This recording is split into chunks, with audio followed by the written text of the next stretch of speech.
Hey there, time-travelling toy collector friends and Transformers fans alike. Welcome back to the channel. This is the time-travelling toy collector, and this is the Tomy Takara Hasbro Studio Series 8604 Hot Rod, as he appeared in the 1986 animated motion picture Transformers the Movie. Well, again, this is another one of those really well sculpted, well presented, reissued figures. Well, I say reissue, that's doing it disservice. Retooled, remodeled, recreated, reconstituted from the ground up figures from the Studio Series collection to really bring new life to those beloved Generation 1 characters who perhaps were shortchanged in their original toy form. So far we've on the channel looked across the first three of these, which were Jazz, Cup and Blur. Now we move on to Hot Rod, who is a Voyager class figure, and the best thing to do is just to get cracking. Some of you will know that I've already opened Hot Rod because I've used him for some posing, but for the purposes of this video, for entertainment purposes, I've put him back in the box. To be fair, I do keep these for storage at the moment in the box, and take them out for toy photography uses even. That's quite artistic, isn't it? But I do much prefer to have them in hand and to fiddle and play. But yeah, this is a lovely box with some excellent Hot Rod artwork down the side. You can see that there. He's holding very firmly onto the matrix of leadership, as indeed he did a couple of times during the 1986 movie. And we have this big window where we can see some of his accessories there, which we'll have a look at in a second, and the character himself. Sort of a tour of the box. There's more Hot Rod artwork there, and I must say again, and I know I've said it in other videos, Transformers box artwork is beautiful. And as a aside and apropos of nothing, I did recently get the Transformers artwork book, which I did post on my Instagram page, which is the Time Travelling Toy Collector, so feel free to go and check that out. It's fantastic, the artwork that's been captured. I might just do a very, very short video showing it off, advising people who are fans of Transformers, or at the very least are fans of the nostalgia of Transformers, which I think is where I'm coming from with that. It's really beautiful because it shows it off. It shows off a lot of the artwork at its very, very best. Anyway, talking of artwork, box, the reverse of the box lets us see that there's the diorama included, which we know we love, and the obligatory product shot of Hot Rod and Hot Rod in vehicle mode, and confirmation this is illustrating the depths of Unicron, which we'll see more when we look at the included diorama. So let's not faff about. The box is open. To be fair, even if I were, and this is something I'd love to hear, some of you shared this with me in the past. Apologies while I smashed the place up getting him out of the box.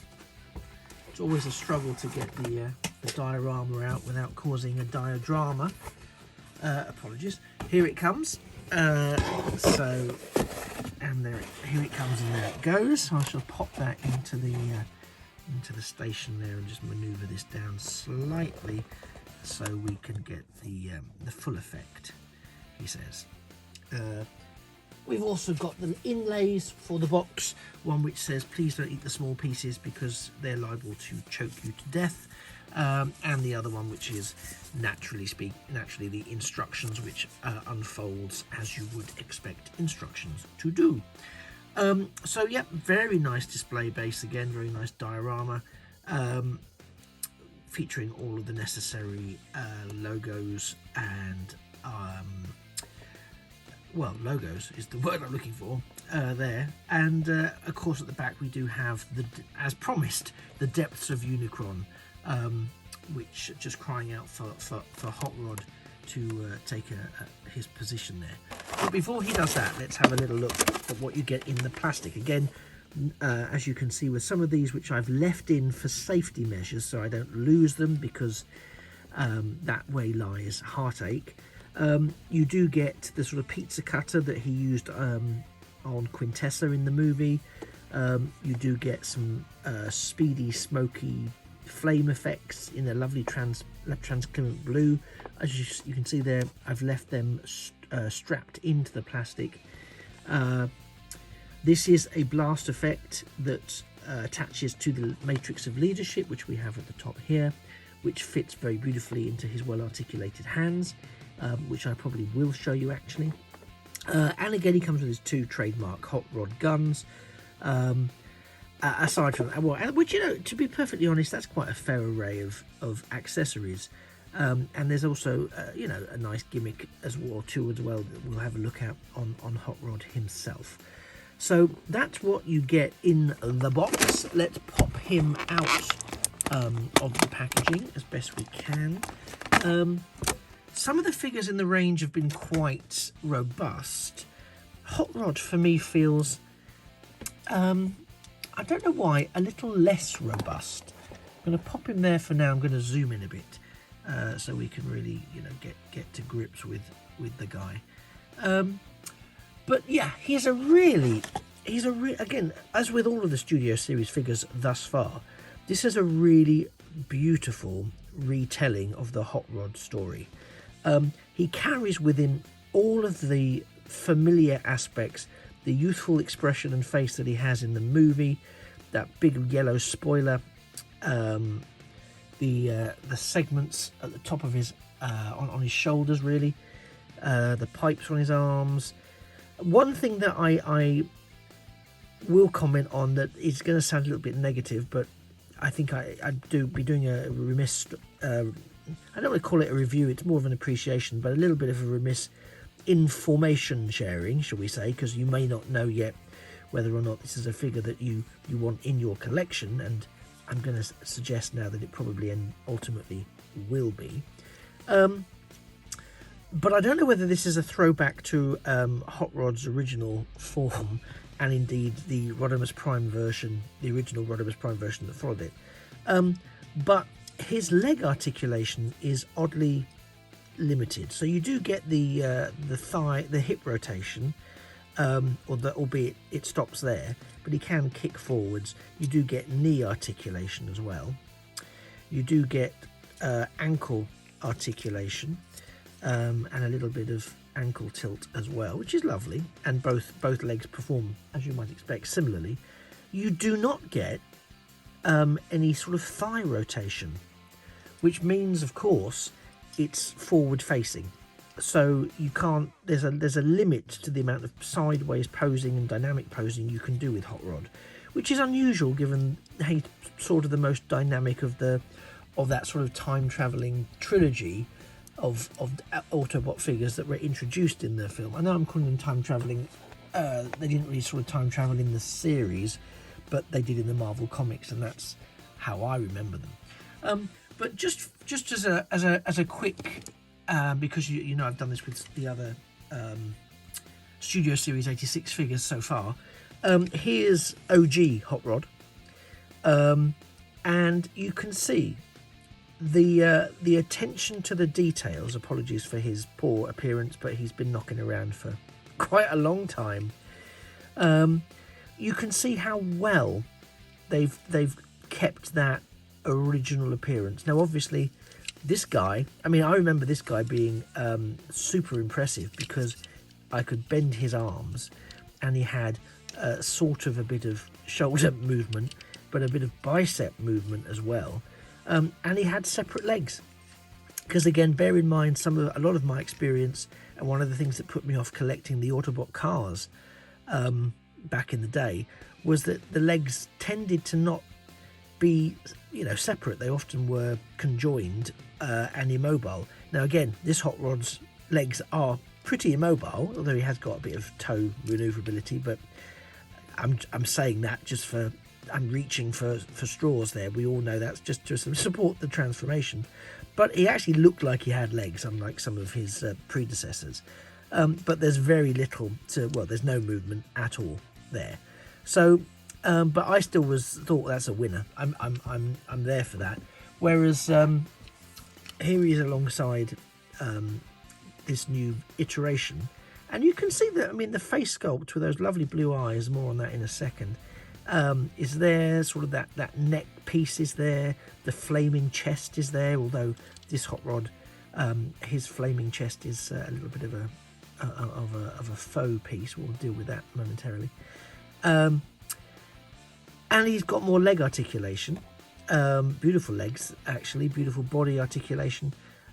But there's a real generational love there. You can see how this figure has inspired so much of what this figure became. Anyway, thank you, OG Hot Rod. You can now go and have a little sit down and a rest.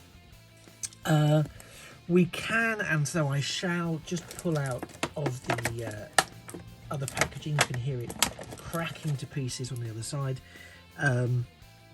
The matrix of leadership, which is it's beautifully done. It's light ported, so light goes in the back and really makes it, when the light hits it in the right way, you've got a really gleaming jewel there. So it's really nice.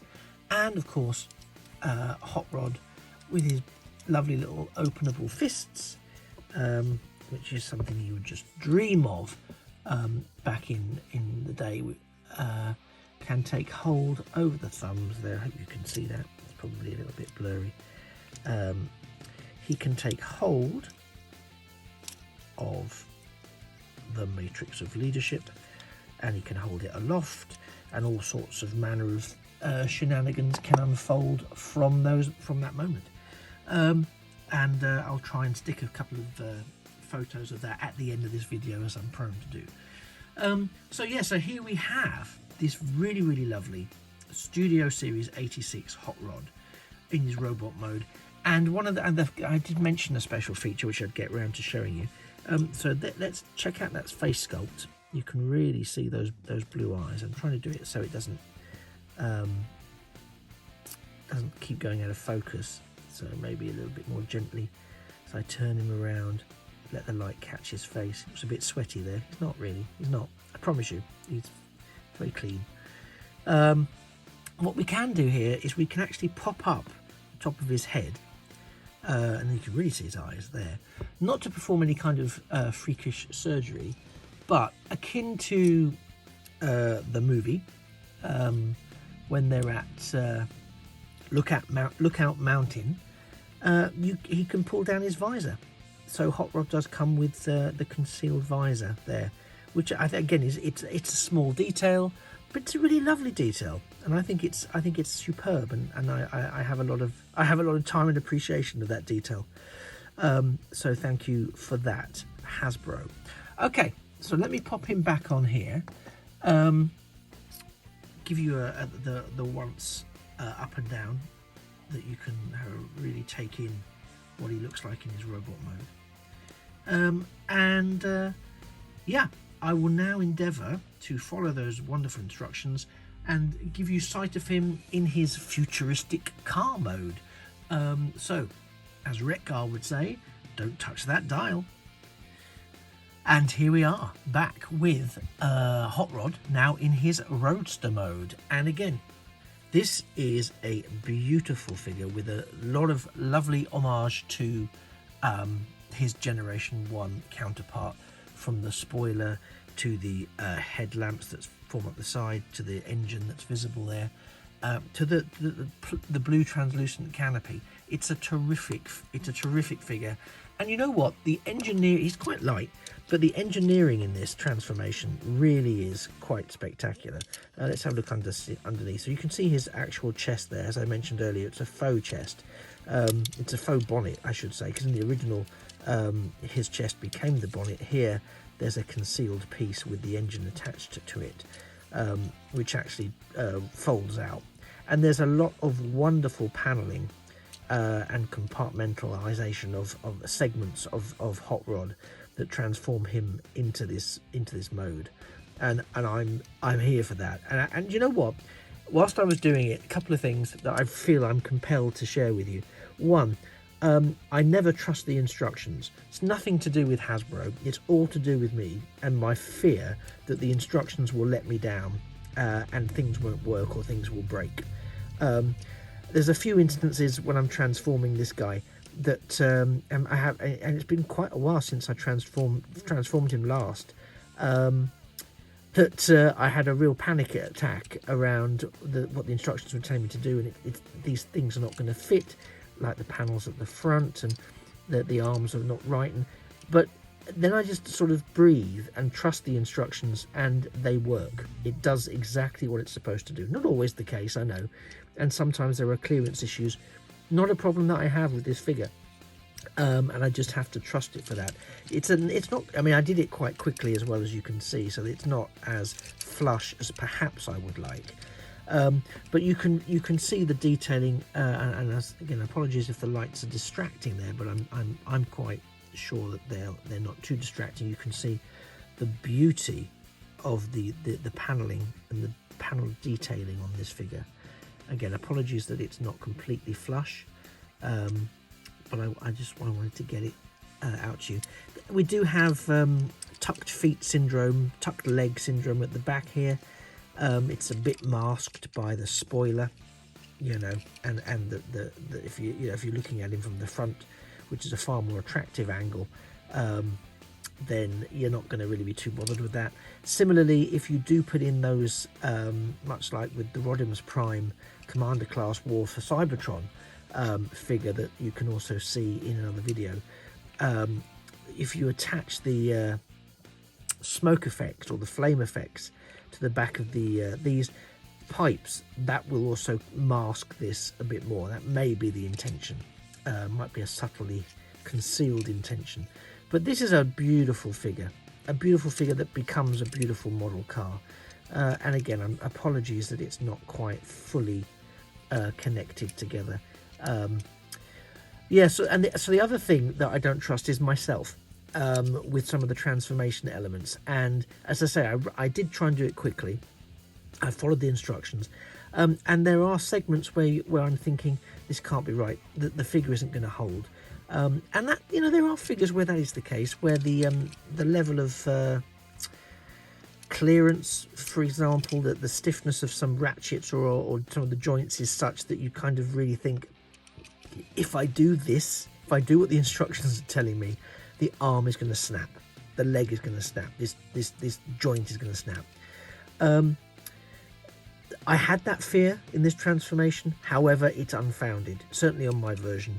And where there and you, again, it comes down to trusting the instructions and trusting the engineering. And if you do that with this figure, you will get a superb transformation. Welcome back, as that wasn't an earthquake or indeed Unicron collapsing. That was me trying to put Hot Rod down in my excitement, taking out the whole studio. So here he is. Let's zoom in a little bit, see if we can avoid some more chaos aboard the Chaos Bringer. Yeah, he's a beautiful transformer and a wonderful addition to the Studio Series 86 range. I'm so pleased that I picked him up. I'm so pleased that I've decided to do these, because actually it really does invigorate my enthusiasm for them. Again, bearing in mind what the Generation 1 toys were like and how much excitement and imagination and creativity they generated in us, because to be fair, they didn't do much in terms of moving. They didn't have hidden visors, they didn't have very much going on at all. They were what you saw, and they also had very little maneuverability outside of their vehicle modes, and sometimes even in their vehicle modes. You know what I'm talking about. So to get figures that have the range of playability and displayability, as I bring you back to our included diorama here, then, you know, I'm very much here for this. I'm very much here for everything that this range offers, and I'm looking forward to going through the others that I've got so far. And I have pre-ordered, of course, some of the other upcoming Studio Series 86s. If you are in the UK, you can do the same thing with online toy stores such as In Demand Toys or Kapow, or of course ForbiddenPlanet.com also allow you to pre-order. Obviously different in the States. There's big bag toy stores, for example. There's lots of options. There's also Amazon, for goodness sake, and there's also the dreaded eBay and other auctioning sites where you may, if you're struggling to find some of these guys in the high street or in toy stores or other major outlets, that's possibly because several other people have picked up 4 or 5 or 6 or 7 copies of them and have scalped them so that they can sell them for slightly excessive price points online, as people know that either their children or indeed the adult collectors really want to get their hands on these figures. So my advice is pre-order at the earliest opportunities if you don't want to be disappointed, and I speak from bitter experience in some cases with that. But anyway, let's not talk about my bitter experiences. Let's talk about this positive one. I think he's a great figure. Does he belong in your collection? Well, if you're a fan of the 86 film, of G1 toys and of Transformers in general, then my answer is a resounding yes. However, having seen him up close and personal in this video, you may have formed your own opinion, which is great because that's what opinions are all about. But either way, maybe it's helped you decide whether you do or you don't want him. Do hit that like button, it means a lot to me. Similarly, stick around to the end of the video and you'll also see some of the photo shots that I've taken of this figure, just in using the in situ with this. But if you do head over to my Instagram page I mentioned earlier, you'll see him in action with some of his compatriots. You have been a fantastic audience. Thanks for staying with me the last 20 or so minutes. This has been Studio Series 86 Hot Rod.